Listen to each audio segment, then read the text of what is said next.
What's up, everybody, and welcome back to First Fruits of Zion Reacts. Today's video, we're going to be looking at Erica Kirk. I think she's saying something about the Sabbath. So I'm looking forward to that. Hopefully she has something nice to say. Before we get started, open a new tab, go to FFOZ.org and create an account. Just create an account now, get it out of the way, and you can start learning the scriptures from a Messianic Jewish perspective. We have lots and lots and lots of content on the website, more all the time, and you're gonna want to read all of it, and lots of opportunities for learning there. All right, let's see what we got. Let me just explain first how much time and effort went into this book. Charlie he didn't write this book without doing what he's talking about in this book. That's not the way he operates. He learned as much as he could about this topic. We have over 50 books on our bookshelf about the Sabbath.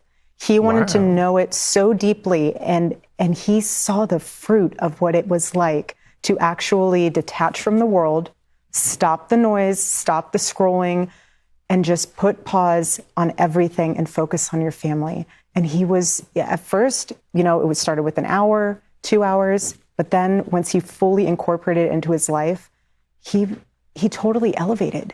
He became a next level husband, which I didn't even think was possible because he was already so incredible to me and the babies. But I saw how this changed his life, and it's something so simple, just turning your phone off or detaching from TV or your daily life and just taking a minute to pause and breathe and understanding how important family is. And putting into perspective, the battle's already won. Just love on what the Lord has blessed you with. So yeah, Charlie Kirk wrote a book about the Sabbath that's going to be published posthumously, and he has 50 books about the Sabbath. I don't have 50 books about the Sabbath. I don't know if I have 50 books about one thing. So that's cool. The Sabbath is great. You can do the Sabbath. I want to try to find a verse. Let's do Isaiah 56. We'll start in verse 5. I will give in my house and within my walls a monument and a name better than sons and daughters. I will give them an everlasting name that shall not be cut off. And the foreigners. Okay, so if you're not a Jewish person, this passage is talking about you. You're a foreigner. Okay. That's not an insult. It's just a designation. All the non-Jewish people who join themselves to the Lord, to minister to him, to love the name of the Lord, and this is all caps Lord, so this is the proper name of God there, that's cool, and to be his servants. Everyone who keeps the Sabbath and does not profane it, and holds fast my covenant, these I will bring to my holy mountain, and make them joyful in my house of prayer. Their burnt offerings and their sacrifices will be accepted on my altar, for my house shall be called a house of prayer for all peoples. All peoples, so not just Jewish people. We find this same sentiment when Solomon inaugurates the temple. He talks about how even people from other countries, people from other nations, nationalities, will worship the God of Israel. And the temple is like a location. I'm not going to get into the metaphysical ideas of what the temple is, but the temple, it's the locus of the worship of the God of Israel on the earth when there is one, right? Here's where my temple would be if I had one. Be right there in Israel, right in Jerusalem. Isaiah 56 is looking into the future, right? He's looking at a future time, and we know that the eschaton, the great restoration that's coming, the restoration of Israel, will only be complete when there is a temple there. If you think that's not true because of something in Hebrews, just buy the Hebrews commentary. We have 2 volumes of Hebrews commentary on the website. So foreigners keeping the Sabbath and not profaning. Here's where people get into trouble. I'm going to tell you where people get into trouble. I don't think Charlie Kirk got into this trouble. Doesn't look like he did. People get into trouble because today, when someone says keeping the Sabbath, that doesn't mean what Isaiah means here necessarily. It can, but it's not always used that way.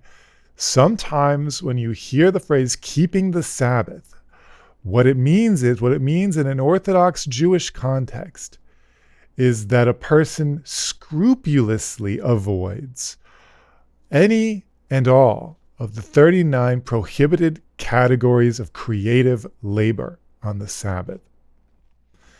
And this exact technical, extraordinarily difficult thing to do is a marker of Jewish identity. So a foreigner joining themselves to the Lord and doing that exact thing, it's just insanely detailed and impossible to do by accident. It looks like they're like cosplaying as a Jewish person. Let me pull up another Bible verse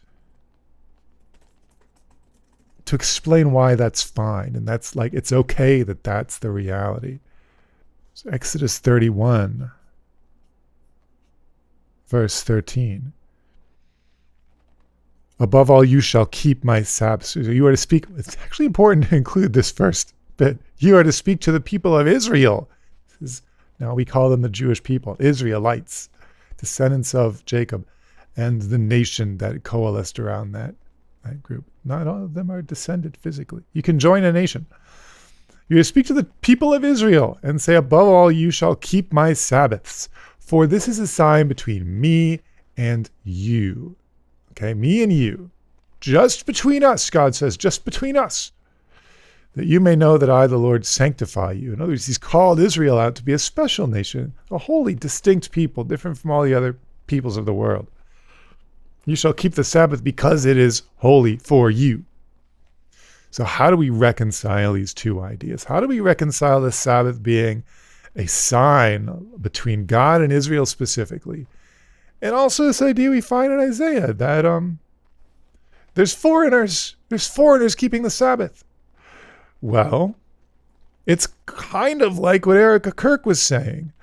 If starting on Friday night, you turn your stupid phone off and the idiot box, the television, the phone's the new idiot box. You turn your television off. It's not a box anymore. It's a screen. You turn the screens off. I kind of recommend turning the TV off forever, if you know what I mean. But at least Friday night, you turn your TV off, turn your phone off. Like she said, spend time with your family. Honor the Sabbath as a special day.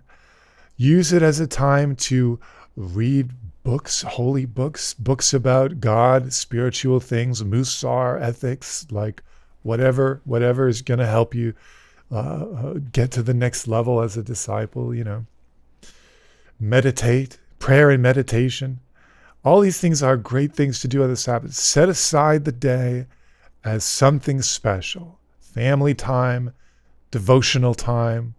And then, on Saturday night, after the sun goes down, you can make some kind of conscious or even physical or ritual distinction and say, we're leaving this holy time and now we're going back to the 6 days of the week. That's fine. That's fine. If anyone's upset with you for doing that, you can just show them this verse in Isaiah. But, don't as long as you're not, if you go around throwing around language, like Shomer Shabbos, if you say I'm keeping the Sabbath, just be aware that in many contexts, they will say, no, you're not doing that, and you shouldn't try to do that. But what they mean is to keep it like a Jewish person is required to keep it, to keep it to the extent to where you're not doing any creative labor whatsoever. And this has been ruled to include lots of things: driving a car, turning on a light switch, any of this stuff. As long as you're not infringing on that kind of territory, you can make the Sabbath the special day. I think it's cool. that Charlie Kirk wrote a book about that, because Isaiah says this. It's a pretty good description, a pretty good little précis of what we are if you're a Gentile like me who's following the Jewish king Jesus. A pretty good description of that would be what Isaiah says here in Isaiah 56:6. A foreigner who joins themselves to the Lord. A foreigner who joins themselves to the Lord. That's what we are, right? We're not Israelites. We're not Jews, but we join. We sign up, right? We want our name on the good list. So we are part of this. Well, some have called it a multinational extension of Israel. It's hard to find exactly the right terminology and definition for it. This is pretty good. Foreigners who join themselves to the Lord. That's what we are. So the Sabbath is there for you. The Sabbath is there for you. And I'm looking forward to seeing what old Charlie had to say about it. That's neat. It's a little hope spot. Christians being interested in the Sabbath. If this is something that you're interested in, you can just keep going with this. You can just keep running with this. You can look at Passover. You can look at Shavuot or Pentecost. You can look at Tabernacles. You can start looking at the Jewish calendar. If you're interested in seeing the scriptures from a more Jewish perspective, I recommend Hayasod. Go do Hayasod. Just go sign up for Hayasod and do it. It's 10 lessons, lots of footage from Israel, and it goes into it and it talks about this. The Jewish calendar. The Jewish calendar. You know, the calendar you use is probably not invented by God. Did you know that? The calendar the Jews use was invented by the God of creation, and it's designed to have cycles of sanctification that help you, like, spur you on to grow you into the image of your Creator. So that's good. You try that. Do that. You have some cool books about the Sabbath you can find. We'll put links to those in the video description, maybe some articles too. So, all right, if you haven't done it yet, just go to FFOZ.org. Lots of learning there, lots of stuff. We made it all for you, so you might as well go look at it. Sign up for a free account. We'll give you a free book if you do that. And I think it's all the time we have. Thanks for watching.